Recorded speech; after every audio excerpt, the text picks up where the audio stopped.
దుర్గాదేవి నవరాత్రి ఉత్సవాల్లో Nizamabad police commissioner Sai Chaitanya పాల్గొన్నారు. Nizamabad police head quarters యందు దుర్గా పరమేశ్వరి మాత మందిరంలో ఏర్పాటు చేసిన నవరాత్రుల ప్రారంభోత్సవం సందర్భంగా మొదటి రోజు బాల త్రిపుర సుందరి అమ్మవారి అలంకరణ సందర్భంగా Nizamabad police commissioner P Sai Chaitanya Durgadevi అమ్మవారి పూజ కార్యక్రమంలో పాల్గొన్నారు.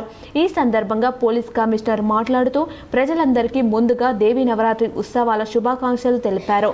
ఈ నవరాత్రి ఉత్సవాలు మొదటి దినం బాల త్రిపుర సుందరి అలంకరణ సందర్భంగా నవరాత్రులు నూతన శక్తి భక్తి విజయానికి ప్రతీకలు.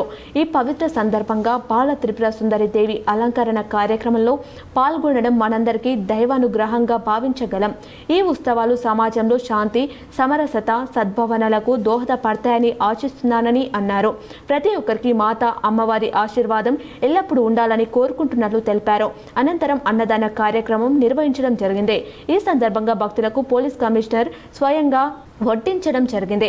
ఈ సందర్భంగా అదనపు DCP Baswareddy, reserve inspector Srinivas, ATO MTO Shekar Babu, Sri Tirupati Satish మరియు దుర్గా పరమేశ్వరి మాత మందిరం ఆర్గనైజర్ సిబ్బంది, పోలీస్ కార్యాలయం సిబ్బంది, స్పెషల్ పార్టీ సిబ్బంది, ప్రధాన అర్చకులు జోషి వెంకటేష్ శర్మ తదితరులు పాల్గొనడం జరిగింది.